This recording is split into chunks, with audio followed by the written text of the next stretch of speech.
Started here. Thank you, Lois. Um, my name is Amy Glass, and I am the chair of the NILROC Professional Development Committee. And today's presentation is more of a discussion more than anything else. This is called Springsharing Is Caring. And what we are going to be doing here is that we will spend the first 45 minutes of this talking about how you, as your library, uses Springshare products. Then at about 10:45, our consortium representative, Sarah, and I can't remember her last name at the moment, but I have it on one of my slides here, is going to come in, and she sent me slides on some updates of some of the things that are going on with this. So we are going to go ahead and get started here. Can everybody see if my slide moved there with this? Okay, so first of all, before we start, I wanted to include the NILROC statement of inclusion here, that we strive to model inclusion in all our professional development opportunities. To this end, we will follow the below guidelines. We connect all members. We provide professional development opportunities to meet the needs of all our members from all our libraries. Our goal is to learn from everyone's voices, what we're going to be doing here today, and positions. We have a diverse membership that opens us up to different ways of thinking. We welcome all ideas. Discussion and debate lead to growth. Growth leads to change. Change leads to improvement. We need your voice to improve how we are and how we operate. By focusing on our various perspectives and backgrounds, NILROC becomes stronger. NILROC has zero tolerance for hate. All ideas are to be viewed with respect and care. And we operate in multiple formats. Through in-person, virtual, and recorded presentations, NILROC communicates our message out to all our members. NILROC is advancing their focus on accessibility through best practices to promote inclusion for everyone. One other statement that I want to include here is just that I want to remind everybody or let everybody know that we do have a few people from public libraries who are going to be at this presentation today that can share about what is going on with Springshare here. So our next slide, and this is really the only other slide I have besides a slide that goes onto our thing here, is that this is our list of Springshare products that are available from Springshare's website. We have LibGuides, LibCal, LibAnswers/LibChat, LibInsight, LibStaff, LibConnect, and LibWizard. So at this point, I want to just ask people, and I have two questions on this. The first is, put in the chat which ones of these products you currently use at your library. And I'll give you a minute or two on that.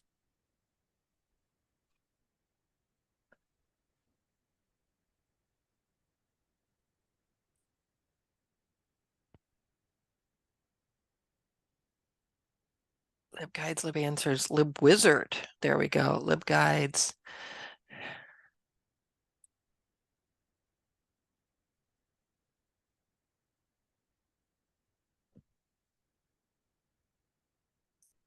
Okay, so it looks like almost everybody uses LibGuides. Everybody pretty much, there's quite a few that use LibAnswers, which is great. But I see some people who are answering some things that I know some people are wanting to know more about. So at this point, then, and I'll type in my question here too to keep a division between the two. Hopefully everybody's been able to answer, is what products do you want to know more about? So that at this point that we can kind of base this on where we're going from here. Okay, so I've got LibWizard. And I will be honest, I had to look up what LibWizard was.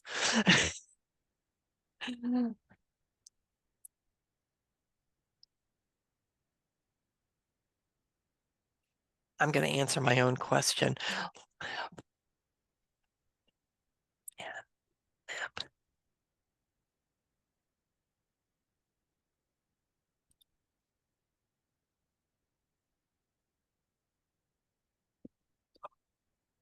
So we're kind of all across the board on this. So maybe since enough people are asking for libwizard, but I'm curious to know. So I think maybe we'll start either between libwizard and libcal are the two I want to know most about. I'm going to probably, since I see a few people are asking for lib answers, basically we're all across the board here. So maybe what I will do here is it is 10:07 right now. I'm thinking maybe we've got 1, 2, 3, 4, 5, 6, 7, like 5 minutes for each one of these to share. That doesn't give us a lot of time on them. So maybe what I will do is we'll just do this, and I will just do an alarm on my watch here and we'll just go from there. So I'll just go down the line, I guess, here. So I'm going to start here with let's go with LibGuides. What is things that you would be willing to share with LibGuides? If you want to put them in the chat, that's fine. However, if you've got a microphone and a camera, let us know who you are and we'll go from there on that. So LibGuides, anybody want to talk about ways that they've used LibGuides that maybe nobody else has thought of? So, and I can't see my screen at this point, so I can see some attendees. So if anybody's raised their hand, I can't do that. But does anybody have any thoughts on that? LibGuides. I don't have thoughts on what I've already done, but I'm curious to know how many people use the CMS version of LibGuides, or if anybody does. We have never invested in that, so um, Brian, I don't know that answer to that question. Do you? I don't know what the CMS version is. Yeah, I We was need gonna we say, need we need Jerry on the call for that. yeah. CMS is where it allows you to make it more like a standard website. You aren't so restricted because you can do your own CSS and JavaScript and things like that. Okay. Okay. So we do have CMS. I haven't played around with it all that much. Like, we've been focusing on, just the basics kind of. But I know that we are looking to revamp our website to make it look more website and less like a lip guide. So we'll see.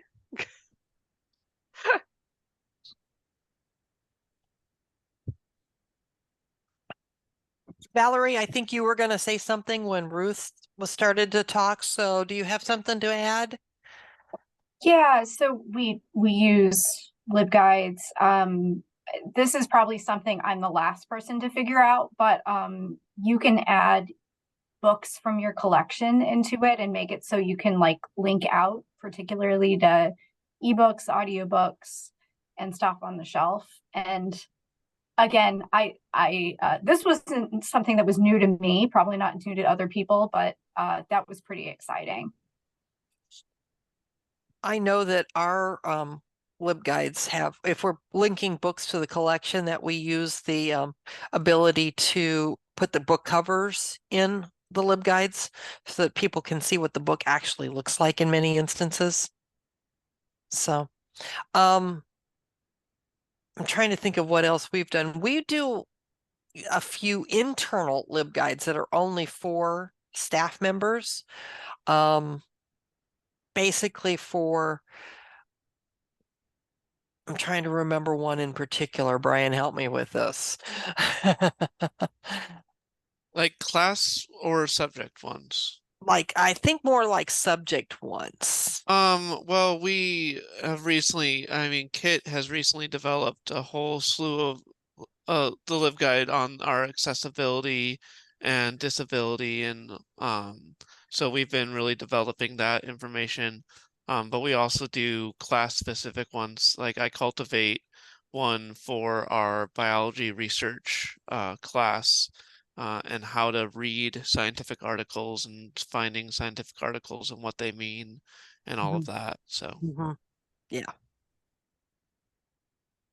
This is Valerie again. I'm an outreach and engagement librarian, so I do a lot of our programming. And something I started doing maybe a couple years ago was using LibGuides to archive events that we do. Like if we have a companionate book display, that's something we can put in there. If we have videos of any sort of lectures or PowerPoints or anything, kind of the idea being that it doesn't get lost to the sands of time. And then if students present, it also is a way for them to link out and like highlight their scholarship. So that's something we've been doing that's it's new to us at least. Okay, and we've got a couple of things in chat here. We use it, Jane Smith says we use it for internal processes. We have our librarian manual on a private guide. So that is something that if you need a process manual that you may want to consider creating a LibGuide for. And then Amy talks about have a LibGuide for academic support services and what the college offers that is now linked into in all course syllabi, which is very, very interesting. So that's a possibility for that.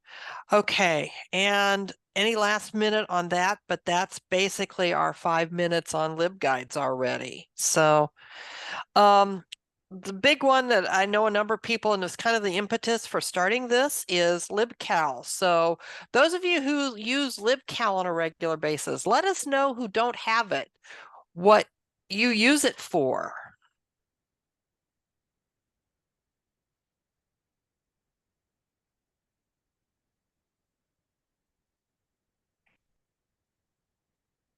Study room bookings, tutoring schedules. Is it easy to, well, I guess my question. So basically you use it more as either room reserve or research appointments more than anything else. So, oh, library instruction scheduling. That's an interesting idea. Excuse me for a second here. So, I guess my question would be, like, it feels like those are two different things, space booking and people booking. How do you get, like, how do you set it up to use it in those different ways? So I can kind of talk a little bit. So in LibCal itself, like you have like room bookings and then you have research appointments. So it's kind of their own separation.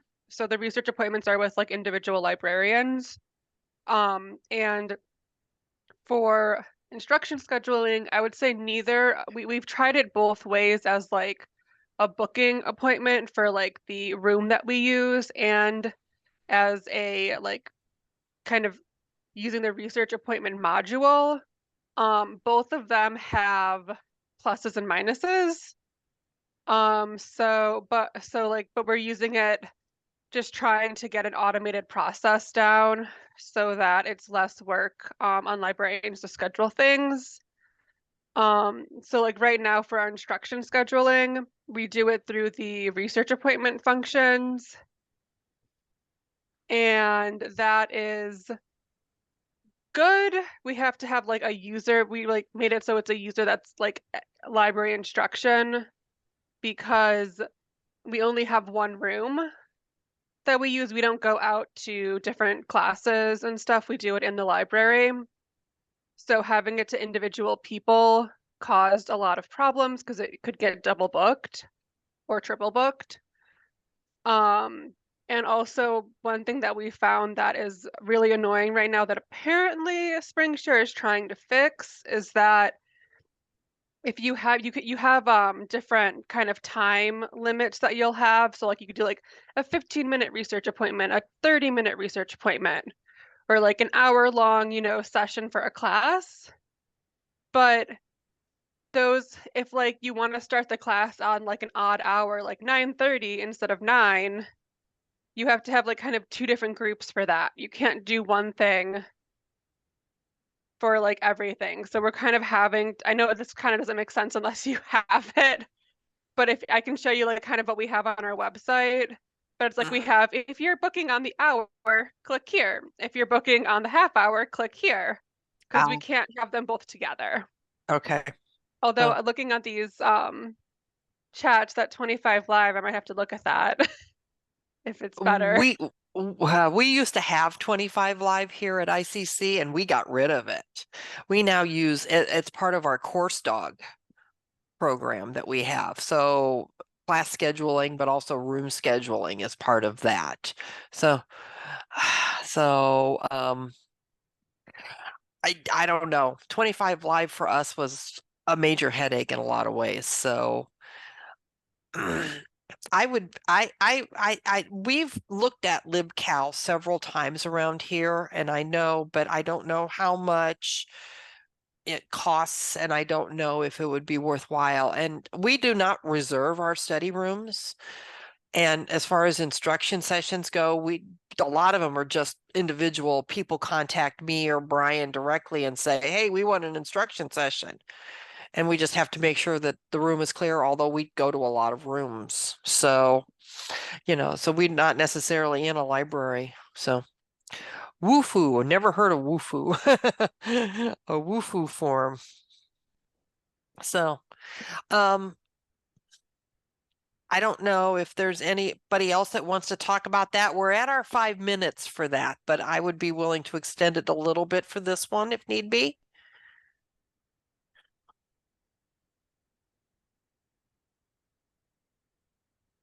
If nobody else then is going for that, then we'll go to Lib Answers and Lib Chat. Does anybody have any questions or problems? If I remember right, I have to go through my list up here, but I think almost everybody here is using Lib Answers or pretty close to using Lib Answers for that. Any questions, problem? So we're not, and I would love to know more about people's experience using it. Anybody else want to talk? I don't want to necessarily talk all about it, but I can talk about it if need be.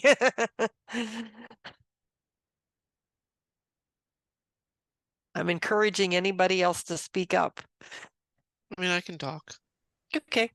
Yeah, so as Jane said in the chat function is amazing. I mean, so we do use LibAnswers for the ticket system and the FAQs, but our main function is LibChat, and we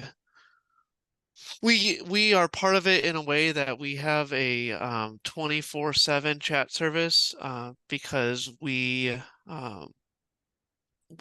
get staffed by the global staffing system when we are closed, and in turn we help out with that.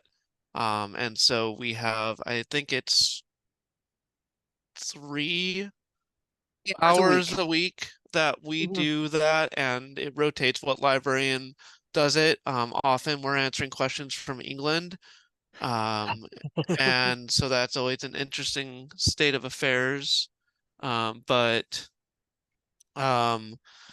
yeah, it goes really well, and we have not really had any issues with it. We transitioned to it a couple years ago, and it's been really good for us in that way. One of the things I can add to that is with the 24-hour, if it's an answer that the librarian can't help with, they do create tickets so that and then the next morning we go in and make sure we look at those tickets from those students and follow up with them. And it really is helpful. Somebody mentioned the screen sharing, that if you're doing for your students, you can actually do screen sharing within it so that it actually goes out to a Zoom link automatically, and really that gives you a better idea of what the issue, either the issue the student is having, or if you want to show them a particular database. I have to admit, I haven't used that very often because I frequently have to ask the student, do you have the ability to do screen sharing at the moment? A lot of times the students are like, no, I'm in a class and I can't do it. But I find the screen sharing function a little clunky too, because there's, there are ways that it cannot be working, and then you're spending time doing that instead. mhm. So, This is Valerie. I have a question about the little ping noise it makes. I should back up. We use Lib Answers. It's a little bit newer thing for us, maybe the last 18 months or something like that. So when you get a chat, there's a ping. Is there a way to change that? Because it sounds way too, okay. It sounds very much like a cell phone ping. And so my brain has actually edited it out on many occasions. Like, oh, somebody got a text. And it's like, oh, I got a reference chat. Yeah, And there's no way to change the sound. You can turn it off, but no way to change the sound that I've ever okay, seen. okay. Sounds like a really good question for our rep when we get there and see if they can make that so that we can change it a little better. So yeah, so Brent asked if we used it a lot at ICC, and how would you classify as a lot? I mean, I think we get about maybe 4 to 5 chats during a day. It depends a lot. We also have a faculty member who actually requires their students to use the chat service, and then they have to get a transcript of the chat afterwards. It basically gives them the idea that, oh yeah, you know what? I can ask a librarian my question, which I think is really innovative and really kind of cool. So there are some days, and she gives us warning. So we know when the assignment's due. So like 3 days beforehand, we suddenly start getting a lot of chats on that particular assignment. But so it was really cool. So we've got some people that library help was their own system. Yeah, we use library help for a long time too. So yeah, medium being about 5 to 12 chats a day. That would probably be about right. Jane, I embed a specific chat box in some places, so it's not going to the reference desk. Everybody in our staff uses it, but we all sign on to it. But if we've got busy specifics, we basically say we're not available for it. And we try to make sure that there's always at least 2 librarians available for it. So, okay. So, any other questions on that one? We're like a bit over on 5 minutes for that one. So, let's go on to, I'm gonna jump a little bit, and I'm gonna jump down to LibWizard, because LibWizard seemed to be the one that a lot of people wanted to know more about, and I'm again not using that. So, oh, somebody says in LibChat setup there are audio options where you can change the sound. Oh, we need to look at that then. We may have to talk to Jerry on that one. So, okay. So I'm jumping down to LibWizard.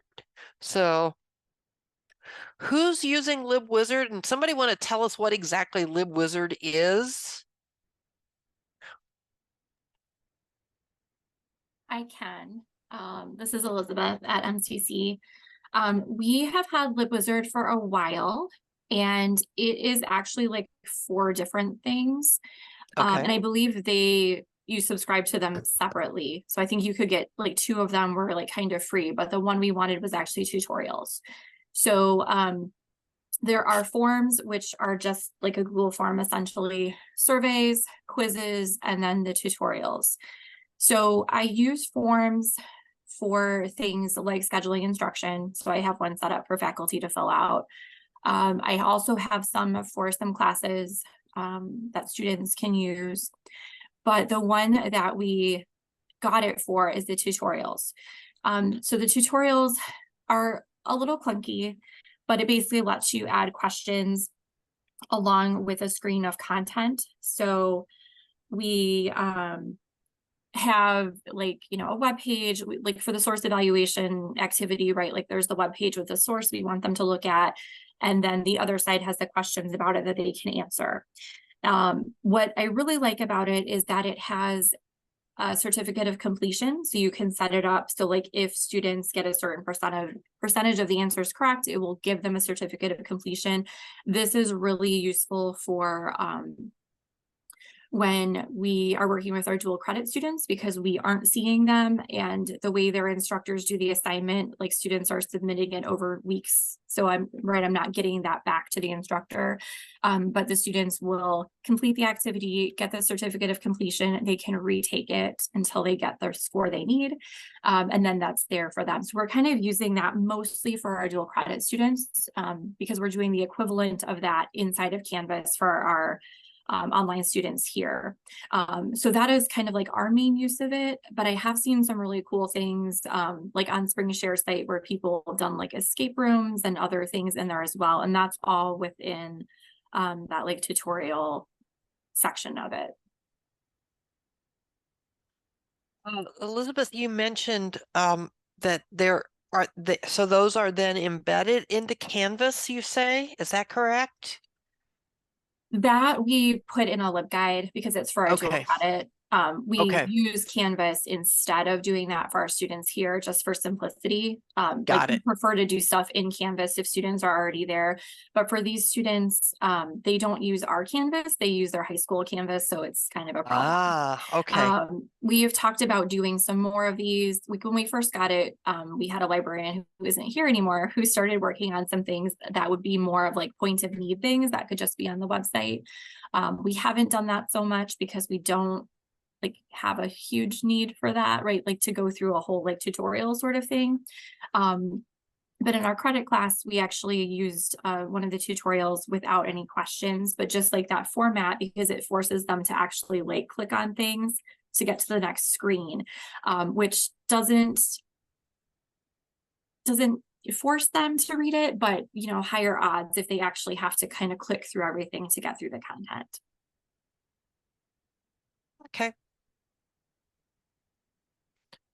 So, okay, that helps a little bit with that. As I said, when I was pulling this for this screen here, I had no idea what LibWizard even was.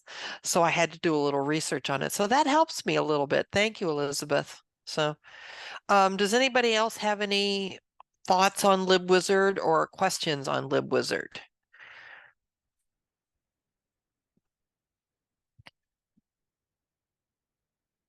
If not, this can get us back on schedule a little bit then.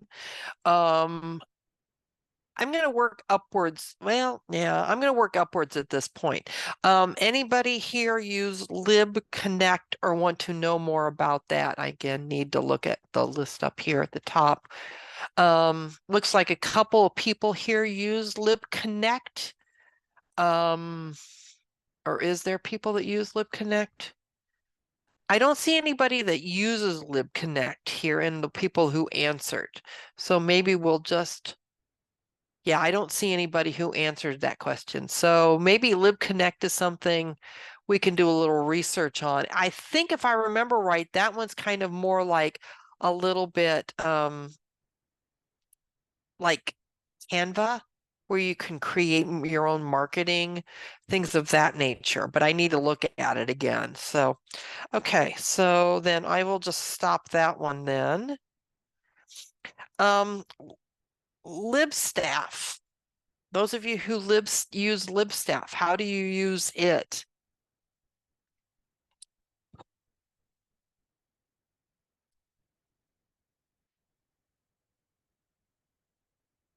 I'm pretty sure I saw a couple people that you are using Libs. I thought I saw somebody who was using LibStaff. Again, maybe not. Nobody answered that one again. Okay, so maybe no one else is using LibStaff either. That's one that I'm kind of curious to knowing about because I think that would be something for like scheduling student workers as a possibility, but I wasn't sure about that. So not enough staff. Yeah. that's a good thing on that one. So that would make sense. So then the last one here is LibInsight. And basically statistics. And what statistics do you have people, LibStaff Curious? We use LibStaff Curious. We use Outlook for ref desk schedule. So yeah, I think that's another thing for LibStaff too. So team shifts. I looked at that a little bit and couldn't quite figure it out yet. So I might be contacting you, Amy, to see about a little bit more about that one. That's a possibility too. So LibInsight. I could say here for LibInsight, we do have one page set up for LibInsight that basically tracks all our, for lack of a better term, well, it's our outreach. So like when we have a one book, one college event, I have to make sure that I input data on LibInsight so that we know how many students have attended. I'm trying to remember what other questions, where it was held, was it virtual, all that kind of stuff. And it helps gather, boy, there's been times when my boss is like, I'm glad we had that data available. But we do that for other events that we have in the college. We do use it to track any instruction session that we do here in the library. Basically with a, what did you cover? Was it virtual or things like that? Where was it, et cetera, et cetera. We also, in a weird way, because we are still doing, unfortunately, Scantrons at our library, and the library staff is the people who are the persons who run our Scantrons. We do keep track of our Scantron usage through LibInsight. And basically it's this is the person who ran it, this is the person who requested it, this is the course that we did, and the section number. And that's another one that's helped us a lot because we're trying to actually not use Scantron as much around here, but we're trying to gather the data to find out how many faculty members are still using it. So any other uses for LibInsight that you all know of? And I just thought of another one we do too. So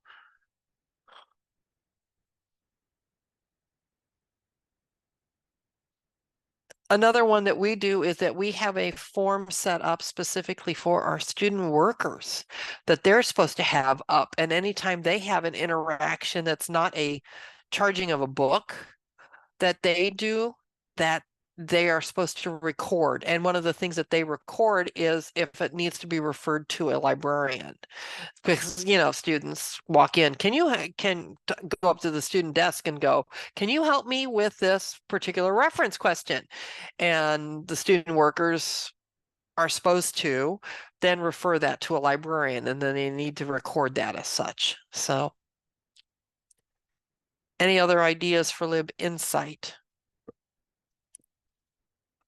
I see that Valerie says that they use a massive spreadsheet, but using LibInsight, the main thing with using LibInsight is remembering to go in as soon as the event is done or as soon as the instruction session is done to remember, because then every month I run statistics on all of that. So yeah. We used to use Desk Tracker for Ref Desk and Circ Desk stats. But we've switched over to LibInsight. So I'm trying to remember when we switched over. Brian, were you here when we switched Yeah, over? it was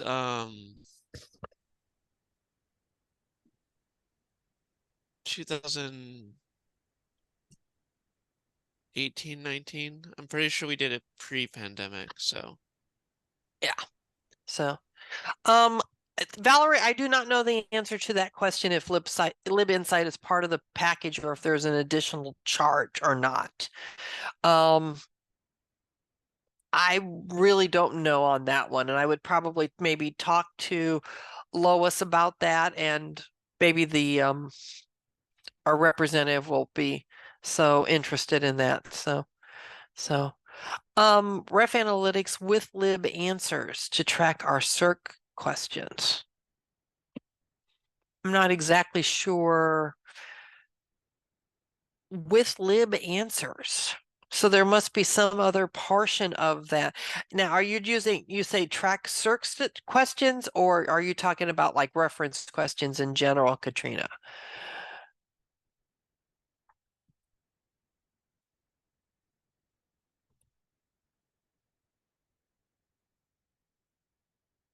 All general questions we get at the circ desk. Okay, so yeah, that might be something that would be if it's. I don't know enough about that to know if maybe that's the way to go. That maybe instead of using Insight. Okay, so yeah, um, we were doing Desk Tracker for, oh gosh, we were using Desk Tracker since like 2008. So we got rid of our paper stuff long time ago. So we've never done anything like that. So I would be interested in knowing, maybe that'll be a follow-up later on to find out how Katrina's thing works with this, with their college, and go from there. Because it sounds like an interesting possible idea. So I would be. Okay, so, and Elizabeth says we use the free version of LibInsight, so we only have one data set. So there must be a charge for us for the rest of our data sets. That Ref Analytics is used for our ref and circ questions. So again, I don't know enough about Ref Analytics. So that's a good question. So I see that it is 10:39 and we are at approximate time here.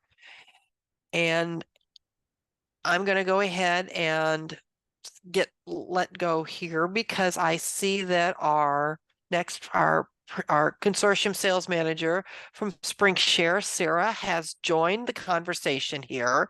So I am going to stop my share here. So welcome, Sarah. Hi, good morning, everybody. Good morning. Ooh, pretty hair. I love it. And a bunch of good games back there too. So so do you want me to do the slides, or do you want to do the slides? Yeah, no worries. I just sent them in advance in case y'all wanted them, but I'm happy to go ahead and share my screen if that's all right. Okay, so can you share screen here? Let me see if that'll work. Yep, I've got it. Okay, awesome. So everybody, this is Sarah Probst, and she's our sales manager here. So she's going to answer, and she's got some things to talk about as far as new products and updates and things like that to let us know about here. So I'll just go ahead. It's a little early in the presentation, but if we're gonna go ahead and get started with that, maybe there might be some people who will show up at like 10:45. So anyway, so go on ahead, Sarah. Okay, I was gonna say, yeah, I can wait a couple minutes if that's okay too. I just I was gonna say, does everybody want to take like a 5-minute stand break and then come back? Maybe that would be our best bet. Let's go ahead and maybe take a 5-minute, get ourselves moving a little bit here and do that. So we'll go ahead and take a 5-minute break here, and we'll come back here at 10:45 then, okay? So sounds great. Thanks, Amy. Somebody wants to chat about your hair color. She loves that too. So we'll be back in about a few minutes then.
Okay, I am back. So it's 10:45.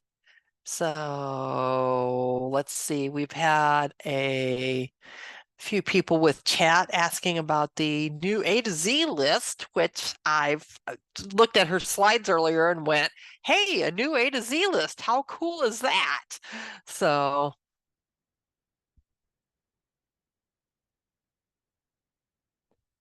Yes, for sure. That is definitely one of the things that I'm going to talk about today.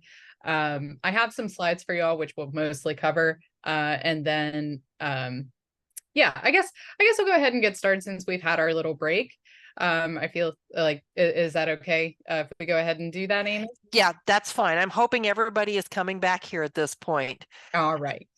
So we'll go ahead and get started then. And yeah, and then we can go ahead and get into the A to Z list.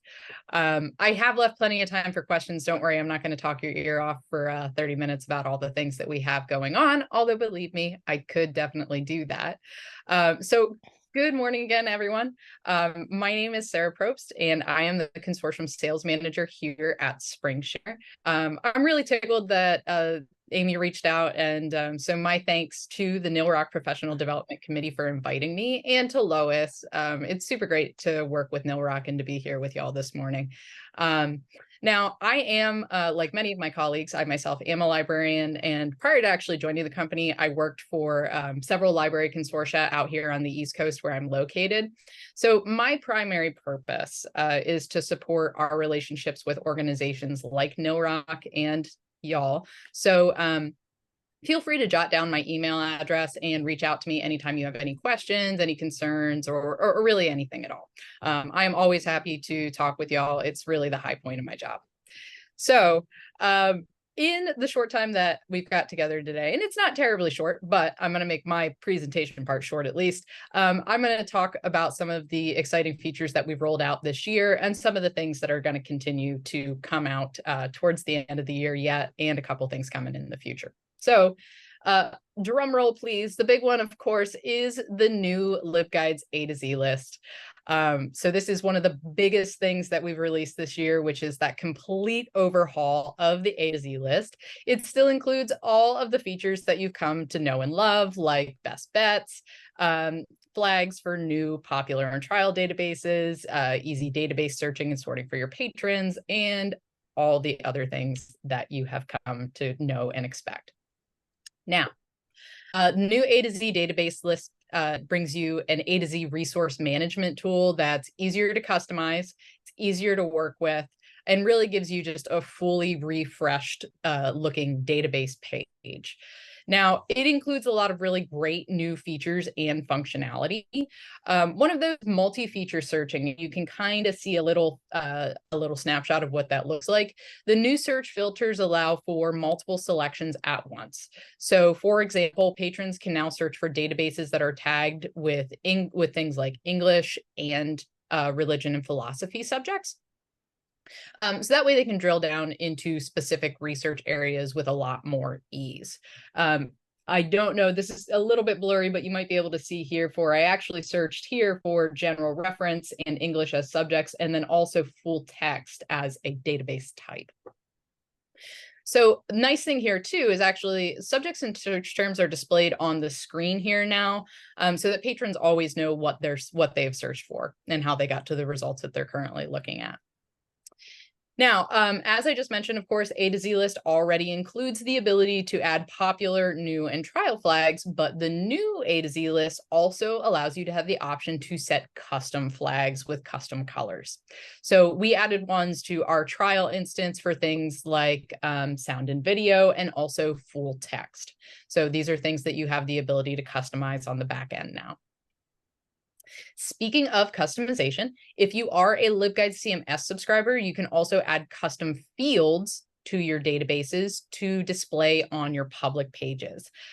We've seen things we've seen these for things like language options, coverage dates, and most commonly, probably the most highly used one, allowed number of concurrent users if you have databases that still require you to just limit to concurrent users.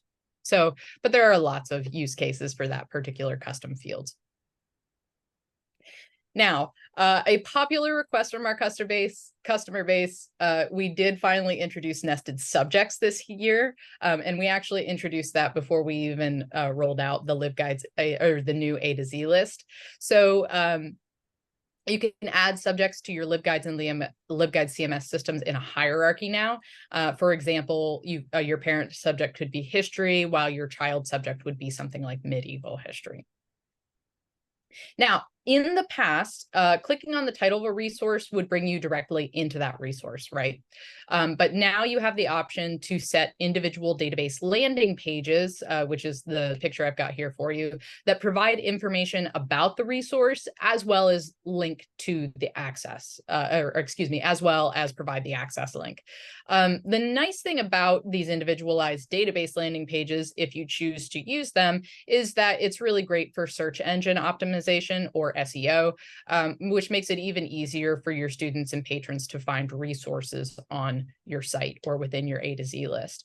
Something here too, these individual database landing pages can be toggled on and off either for your whole A to Z list for all your databases or on an individual basis. So you can set some to go right to the resource and some to go to this landing page if you want to. You have a good bit of flexibility here. Now, what's really exciting about the A to Z list overall and its management page, if you haven't taken a peek at that yet, is that this kind of shows the future of LibGuides and LibGuides CMS and where we're kind of moving. So these pages are built on Bootstrap 5, giving them a more modern look and feel. It improves accessibility and also adding a lot of non-HTML and CSS customization options. If this is something that you're interested in seeing a little bit more of, since I do have plans a little bit extra time for us, we can pull this up and take a look at it if you haven't seen yet. Now, one of the other things that we are going to be introducing by the end of this year is LibWizard interactive tutorials, and you can kind of get an idea what this looks like on the slide. So LibWizard, for those unfamiliar, is not our answer to Harry Potter, as funny as that would be. It's a platform that combines library feedback and assessment functionality. So with LibWizard, you can create forms, gather more complex feedback with surveys, build self-paced and self-grading quizzes, and of course, create a couple different types of engaging tutorials. So these interactive tutorials are going to be really great. They're going to change the way that you can remotely interact with your patrons. So with our newest tutorial type, you're going to be able to add content slides and then overlay them with these interactive components that you're seeing now. So your types of interactions are going to include things like annotations and callouts. You'll be able to point to a specific area in your slide with an annotation or a callout, and then use the built-in rich text editor to add additional content. You can add questions to these slides as well. You'll be able to create one or more questions with options for multiple choice, text input, numeric input that are going to appear at a specific time that you decide upon. You'll also be able to include embeddable widgets. So simple embeddable widgets such as videos within your slide. You'll just insert the HTML embed code for the media that you wish to display. So like grab the embed code from YouTube, copy and paste it over into LibWizard, and there's your video. Last of those interactions are going to be hotspots. So you'll add a small hotspot to an area you want to call attention to on your slide, and then clicking on that hotspot is going to open a tooltip modal with additional annotations for your patron to take a look at. And I couldn't have done that timing better if I had rehearsed it. That's what that would look like for you. So a little bit more about these interactive tutorials. As I said, they are still in development, but we anticipate releasing them by the end of the year. That's what the Chief Springy has said we're going to be doing, and we generally try not to disappoint him. So in addition to the types of interactions I've already mentioned, you'll also be able to do things like collect the user's name, email, and other information if you wish. You'll configure permissions, including things what I like to call springy standards, such as your friendly URLs and privacy scrubs. And then embed your tutorials within a web page using our ever popular and easy to create widgets. Now, some of the things that we are polishing up right before launch include customization options for your tutorials look and feel settings. As always, we want you to be able to customize these so they really reflect your institution's branding. We're also polishing up support for adding interactive media like videos, TikToks and Instagram posts, all within your tutorial slides. We're also going to support template slide options to make it easier to create these things on the fly, and then also authentication options and visibility settings if you only want these to be available to authenticated users. So just a couple things we're working on, but it should be ready just like Santa Claus by Christmas. Now, one of the other things we introduced this year that was kind of a bit of a makeover was this new LibCal Spaces interface.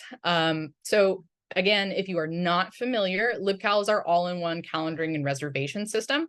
Base system includes 4 components that work really seamlessly together. Those are calendar and event management, space and seats reservation, one-on-one appointment scheduling, and building and apartment hours management.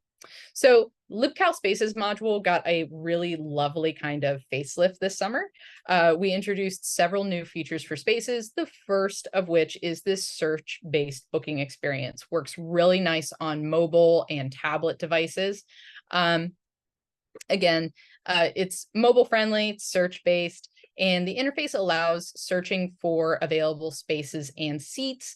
Patrons can search and find their favorite space by either time if they like, or they can actually search by name if they're a regular user and they happen to know what that name is. They can actually further filter their search by capacity, category, and some additional filters such as accessibility and whether the space has power there as well. Now, this interface can be used with the classic booking interface or in place of it. It's whatever you prefer, and you can easily set that up on the back end in your admin settings. This is already available to you. Going right along with, my apologies. Going right along with that is these user definable filters. So building on our new seat and spaces booking interface, we also introduced a brand new search filter management feature very recently. So you can now create as many public filters. This is in addition to those current, in addition to the current accessible and powered attributes, to add further granular classification for your spaces and seats. So this feature makes it easy to add filters for things like if you want to know which spaces come with LCD panels or smart boards, maybe which have a desktop PC, maybe which are suitable for large groups. Your possibilities really are quite endless here. You can see some of your options as far as, well, I should say you can see what we've kind of put into our demo system here, but you have a lot of icon options here too. Now, with your user-defined filters feature, you'll also be able to associate these icons with a pre-selected list to your new search filters, so users can tell at a glance what each filter represents. So they'll be able to filter on these things too, which is fantastic. So we know that sites we know that for sites with many spaces, adding relevant filters to various spaces could be time consuming. So we've also added the ability to bulk assign and unassign to manage these search filters. So don't worry, if you've already got a lot of things set up and you're thinking, yeah, I don't want to do one more thing, you can do this in bulk if you would like to take advantage of that. So something else fun for you to play around with, hopefully on your holiday break, or hopefully not. Maybe you're not at work, and that would be really great too. Now, one of the other things we worked on for spaces this year was tablet display. So each LibCal space now has a designated URL for displaying that space on a tablet, and this is kind of what the tablet looks like, or the tablet display looks like rather. And this is really ideal for wall-mounted tablets that are outside of a room or stand-style displays. And this functionality can allow patrons to view that space's availability from a distance with bright color-coordinated modes. So for instance, when it's available, it can be green.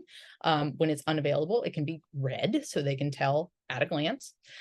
Patrons can also scan a designated QR code to quickly book the space if it is available, like you see here. And If you enable it, patrons can also check themselves in and out of their spaces. Again, this is something that you can set up on the back end. If you don't want them to do that, that's okay too. But they do have that ability to check themselves in and out also with the tablet display. Important thing to note, tablet display works with any hardware, any tablet. It's not limited to a specific type of tablet. So pretty handy. And I said there were a lot of things for spaces. There really are. This is also something that we introduced very, very recently. We now have integration with Remote Lock for spaces.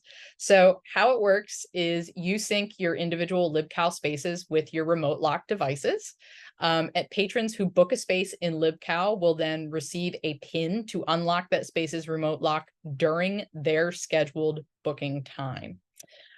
So Remote Lock customers, if you can get in touch with us now to enable this new integration in your LibCal site. For folks who are using other smart lock integrations, we are working on smart lock integrations with other companies. If your library uses another platform for locking and unlocking things, please let me know or let us know, because we're trying to get as much information as possible, trying to figure out who we should partner with additionally moving forward on this. But so yeah, another fun thing that you can do with LibCal moving forward. Do the smart locks come with a subscription to LibCal? Now that would be something really, really handy, wouldn't it? No, they don't right now, but it is a good idea.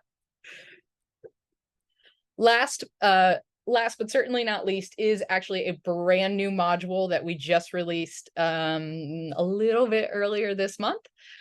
Still not so, I don't want to say it's in testing. It's not in testing. We have released it, but it is very new to the world. And that's the LibAnswers NPS module. So LibAnswers NPS module elevates your LibAnswers customer service by allowing you to gauge user satisfaction across your institution.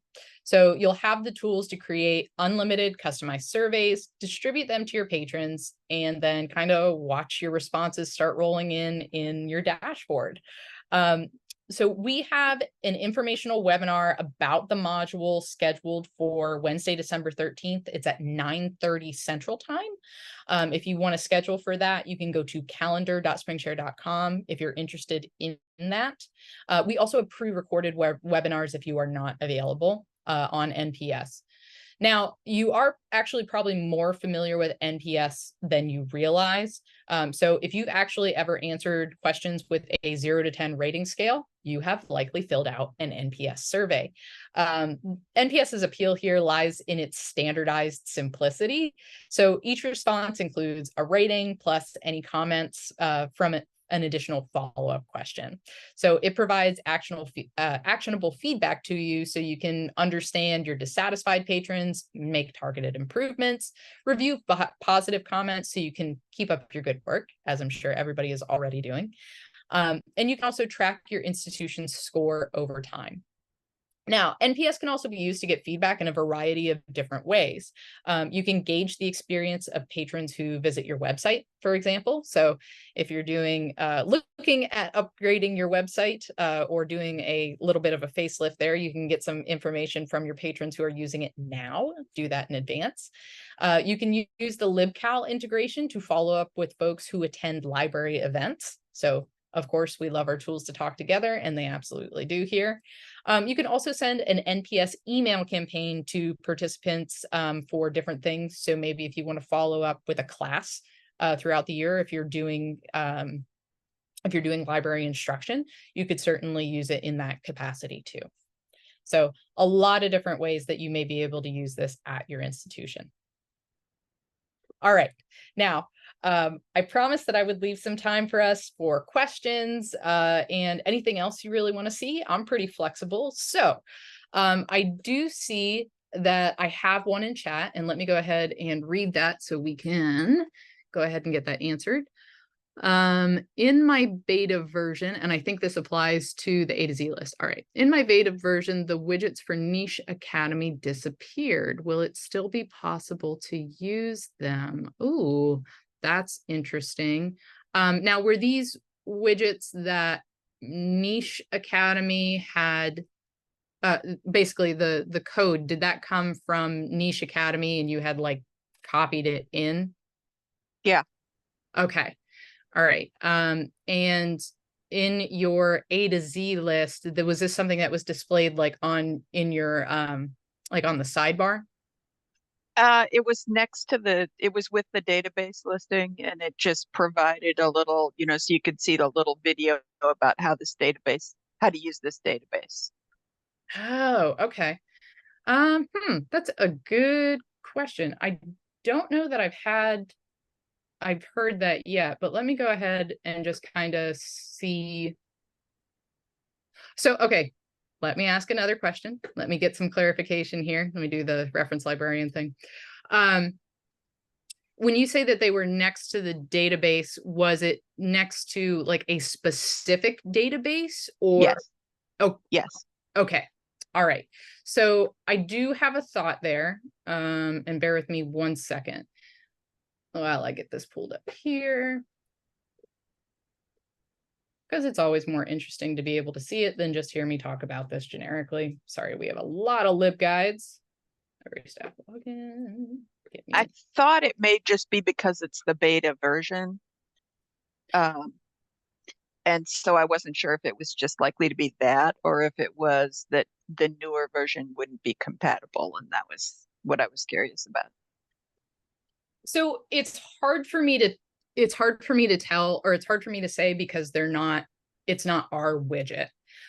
So I can't tell you if it may be a compatibility issue, because there are some things where, let's say it's the widget is in Bootstrap 4 or is in another language that does not that Bootstrap 5 does not support. That is possible, but I'm not sure off the top of my head. I'm not super familiar with Niche Academy. That is a possibility. Now, if it was next to a specific data, okay, sorry, let me back up.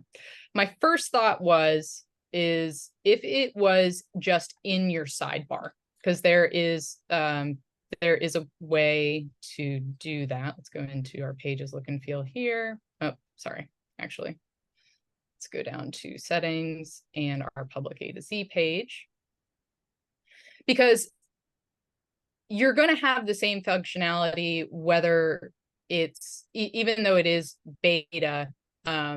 It's going to be the same once you activate it or not. So there shouldn't be any major changes, because we want you to be able to see what you're getting into, right? So if there was any major behavioral differences between like what you're doing in beta and then when you go to activate this new A to Z page, that would not necessarily be terribly helpful. So my first thought is if it was displayed in the sidebar, what you can do with the new sidebar, and I didn't really go into this too much, but you can easily add content boxes to your sidebar from your LibGuides. So first thought, if this is something that was generic or could be generic and just how to use a database, my thought is to add this as a custom content module. What you would need to do is have, say, like a storage guide or a private guide, create it as a box within that guide. So you're going to put your embed code in there, and then you'll search for your guide. So I've got my, let's see, Sarah P should be my, yep. So I have a repository guide that I pull from for a bunch of things. And then from my repository guide, I would then pull the box that I wanted to into my sidebar. So if that is my first thought, if this was something that could generically address how to access a number of databases, right? So if you want it in your sidebar, that would be the way to get it, your custom content module into the new A to Z database. My second thought, if this is specific to to just one database or even two, my other thought here is that you may want to activate those database landing pages, right? Even if you don't want them for all of your databases, you could turn on this custom one that's going to allow you to turn them on and off. So let's say if it is for a specific database, we're going to set this to custom here. We'll go up into our database list. And 19th century literature, I think, is the one that has it for me. So we'll go in and edit our database. We'll make sure that our database landing page is active. That way, when they click on that title link, it's going to go to that landing page, not directly into the database. And then from there, you should be able, sorry, I say should, and then I often find that I can't do things. So you may be able to include that additional information within a source code. So instead of doing, instead of just putting, you know, your typical paragraph or something in this additional information, I would see if you could copy and paste that embed code in your additional information here.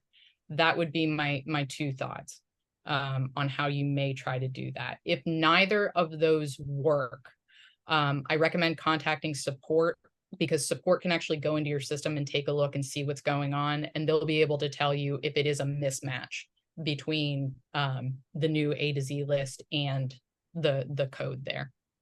So okay, thank you. Yeah, absolutely.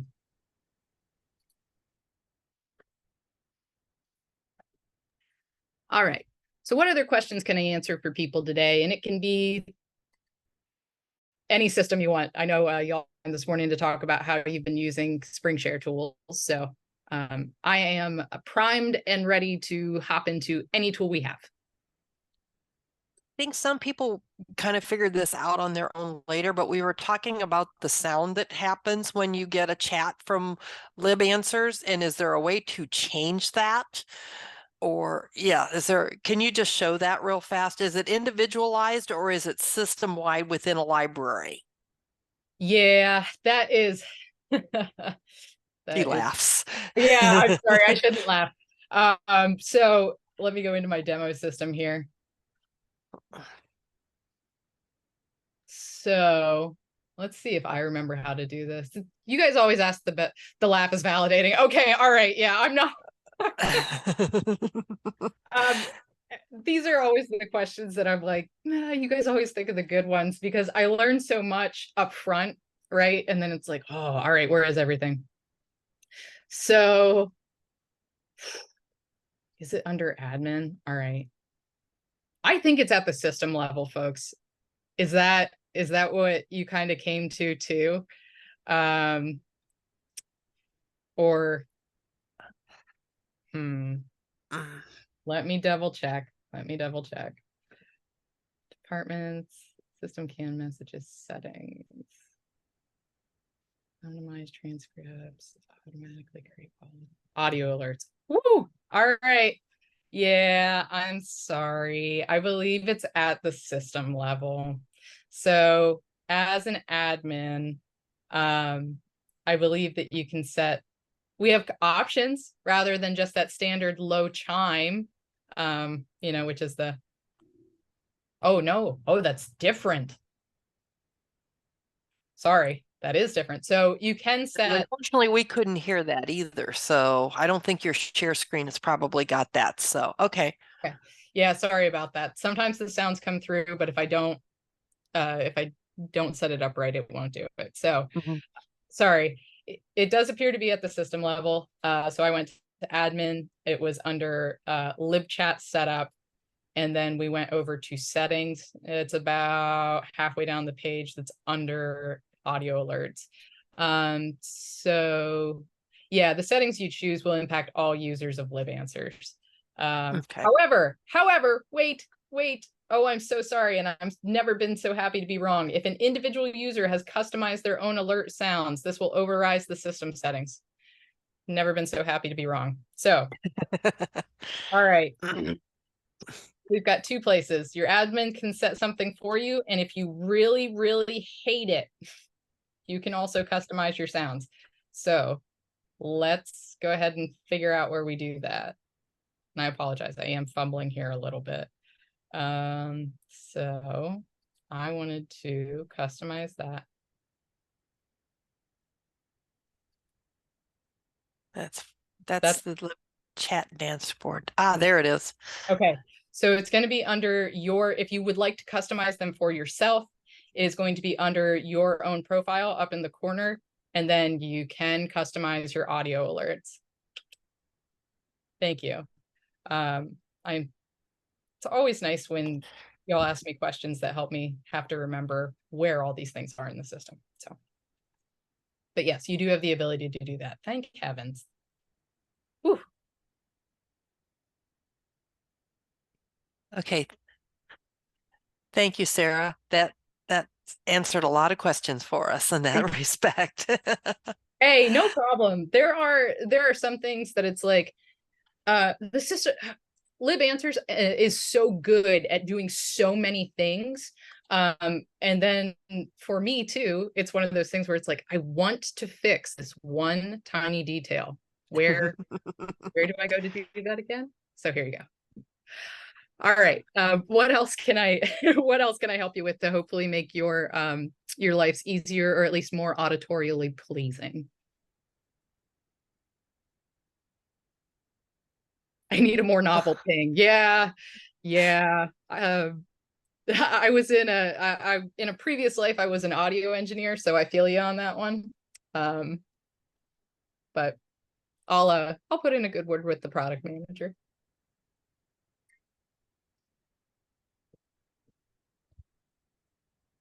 So does anybody else have any questions for Sarah? It's not a question, but I just want to say the new A to Z list looks really awesome, and I'm excited to see all the updates. So thank you for sharing all that. Yeah. You're very welcome.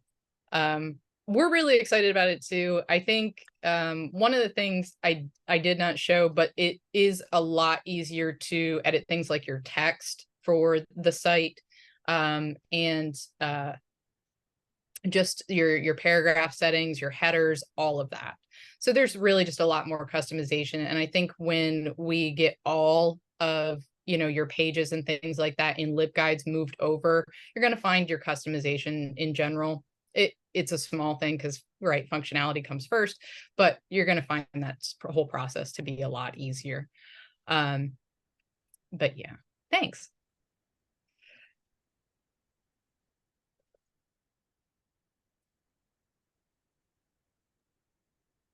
So I guess I kind of have a question.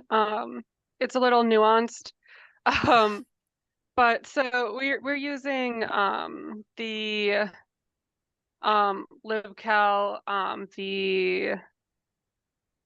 sorry, I have to find it now, but the one-on-one appointments, we're using that section also for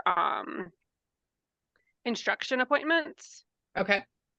And what we've found a bit annoying is that when you set it up, there's no way to set it up where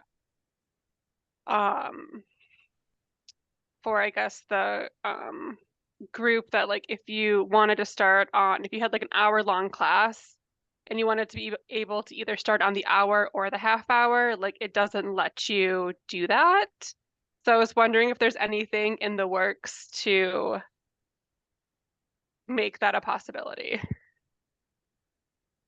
So sorry, let me just, again, I'm going to reference Librarian a little bit just to make sure that I understand.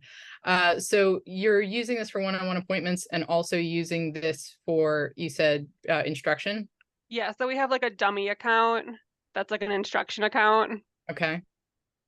So the instruction account, do students actually book with that, or sorry, not students, but do like faculty book through that, or do you use it for maintaining stats? So faculty do book through it. So so the preference would be for them to have an option to choose hour or half hour rather than one or the other. Yeah, because for right now, like, so we have some classes that want to do like maybe they have a 9 o'clock start, some classes have a 9:30 start. We have Mhm. to have 2 separate pages for them to do that Okay. because so I guess I'm trying to remember what it's called really quick, but sorry, let me get my admin really quick. No, you're totally fine because that, believe me, I understand. Sometimes I have to scroll through here and like look at what I'm Yeah. trying to So we say. have 2 different locations. So it's like library instruction start on the hour, library instruction start on the half hour. Okay. Because you can't for one location start both on the half hour and the hour, like it only allows for one or the other. Hour or half hour. Okay. So just wondering if there's anything kind of in the works to change that. That's a really good question. And I will say that I personally am not aware of anything. However, it's functionality that is already available in spaces. So right, because folks can choose, you have those settings on the back end that allow, that allow that adjustment.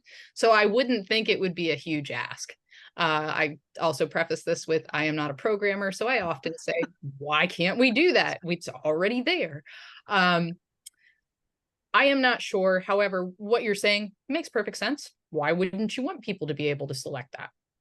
So let me check in on the product development schedule and see if there is any of those, if that is something that is on there. If it is, I will let you know. I can send a message to either Amy or Lois, or maybe both of you, just so you can follow, if that's okay, and let you know kind of what's going on. And if not, it is something that I will mention and say, hey, have you guys thought about this? And do you think that that's something that would be reasonable to add, to the development schedule? Because I think it is. So Cool, thanks. yeah, no, absolutely. I always appreciate the feedback. So thank you.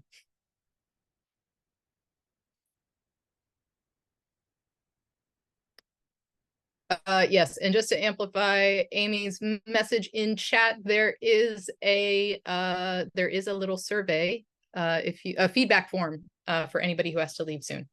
Yeah.